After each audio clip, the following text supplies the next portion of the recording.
What's going on, everybody? As you see in the title, new concept going on right here. Um, Basically, I was skimming over this DVD today, The Rock, which I got. It's really cool, and I came across a lot of good stuff in the DVD. And one of the things that I came across is actually one of my all-time favorite events or pay-per-views, as you want to call it. So I got to thinking, what would be my top five all-time events. So, like I said, I did a little bit of thinking, made a little list. So I'm gonna give that to you right now, give you my thoughts on it as well. All right, starting off with number, we're gonna do five because that should be enough. Top 10 would be too hard. Just to let you know, one thing, there is a lot of new millennium stuff up here because around the time I started watching wrestling, which was like late 95, 96, 97, there really wasn't, you know, anything over spectacular on pay per views. Good, you get a good match here and there, but nothing, to jump up and down about. Um, just some honorable mentions. Freaking, let's see. There isn't WrestleMania 17 on this list. I can tell you that. No WrestleMania 20, no 24. Um, Canadian Stampede could have been on this list.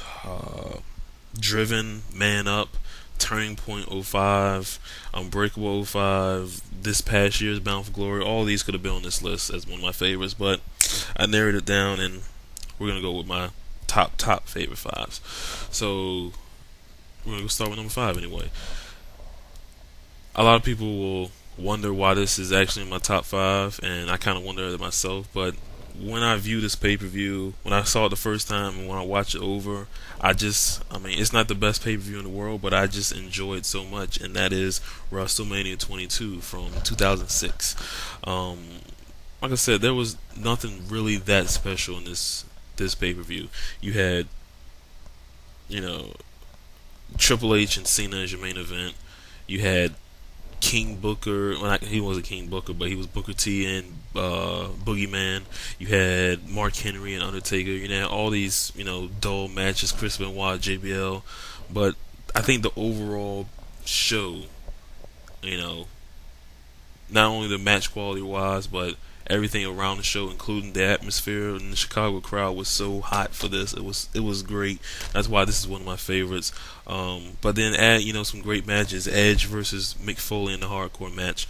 The Money in the Bank match was really good. You had the triple threat for the World Heavyweight Championship. I think it was a good match. It was way too short, but it was a really good match. You had a great women's match with Mickey James versus Trish Stratus. Um, Shawn Michaels versus Vince in the No Holds Bar match. There was a lot of good stuff in this pay per view. Like I said, there were some dull moments, and even if Triple H and John Cena wasn't the greatest match, the crowd really helped it out. So that's why I can say this is one of my favorites. Like I said, I can watch this pay per view all day. It's just as for overall product, it really it really does it for me. So that would be my number five. Then we're gonna move into my number four, which comes from June of 2006, and that is ECW's One Night Stand. A lot of people would put '05's version before they would put this one, but to me and some other guys have told me this as well, that's more like just a reunion show, and you know a reflection of what ECW was, and just like I said, a reunion. This show '06 was more of a wrestling show, and say, hey, you know, we told you we were here last year. Now we're going to show you again. Of course, the main theme of this was WWE versus ECW. You had some good matches with Kurt Angle and Randy Orton, and the crowd is, oh my god, they trashed Randy Orton so bad. It hurt my heart, but what are you gonna do? You had the six way with Edge, Mick Foley, and Lita versus Tommy Dreamer, Terry Funk, and Beulah McGillicuddy. That was a great match. The World Heavyweight Championship match, I believe it was Sabu versus Rey Mysterio. That match was okay, but It was okay, except for the spot at the end. It was like kind of threw you off. I believe the FBI was on this show. Tajiri and Super Crazy, I believe they were there. Like I said, overall, as far as a wrestling show, this was really good.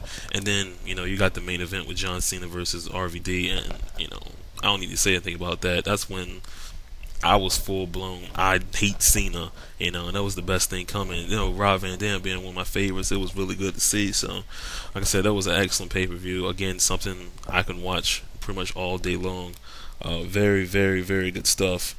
Um, Number three, like I said, a lot of people will wonder why this will be on my top five list, but I just enjoy this pay per view so much, and that is Survivor Series from 2002 from Madison Square Garden.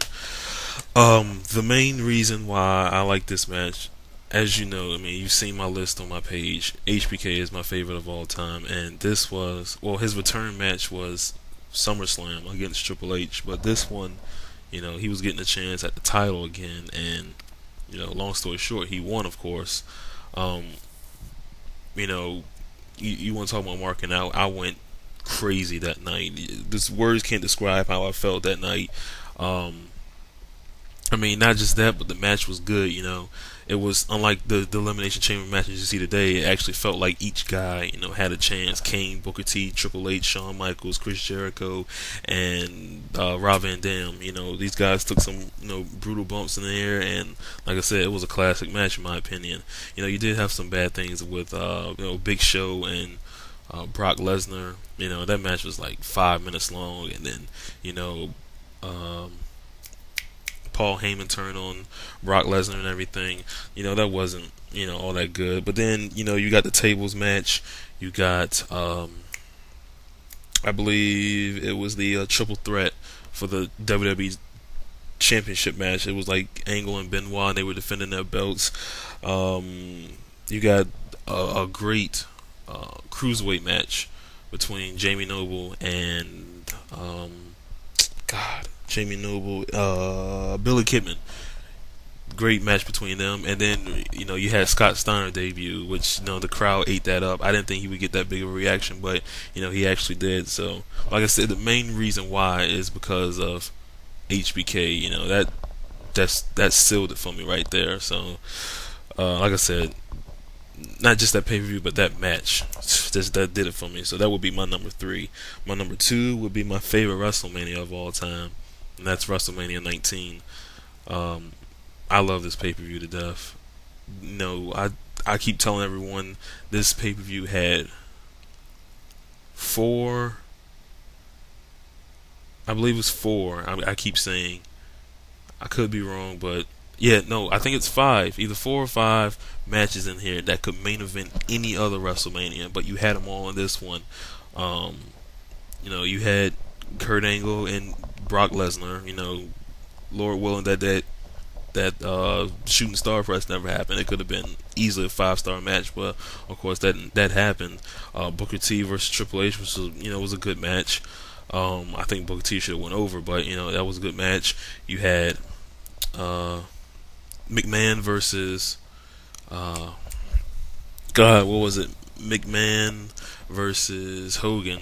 That could be a main event. Shawn Michaels versus Chris Jericho. That could main event any WrestleMania. And then you had Austin Rock 3. What more can you say about that? Like I said, all those matches, plus you had a good Divas match, a good Cruiserweight match. Altogether, like I said, for my money, that's the best WrestleMania. Easily, WrestleMania 17 could be argued, but for me, that could be, the best right there. And then my number one pay-per-view of all time. I try not to hype up the Attitude Era a lot, but SummerSlam 1998 it does it for me. Two reasons why. I mean, there were plenty of matches. There were plenty of people in there: D'Lo, Edge, Sable, Mark Merrow. Everybody, Ken Shamrock, Owen Hart. All that was in there. But the main two reasons why was the ladder match between The Rock and Triple H, which was one of my favorite ladder matches of all time. Just below Razor Ramon and Shawn Michaels at SummerSlam '95. That match and Steve Austin versus Undertaker, and the reason why is because they built that matchup so well. Throughout the whole summer they built that matchup, and I thought it was executed so well. Like I said, the build up for that just made you want to see that pay per view. I watched the Raw right before that pay per view a couple days ago, and I was marking out like I watched it the first time, and I've seen it probably 20 times. Like I said, that pay per view was just can't miss for me, and it's easily one of my favorites of all time. Still don't have it on DVD, but I gotta wait for the SummerSlam anthology this summer, so can't wait to see that again. But like I said, that would be my top five. It would be, WrestleMania 22, ECW One Night Stand, Survivor Series '02, WrestleMania 19, and SummerSlam '98. It's Classic 8, and I'm out.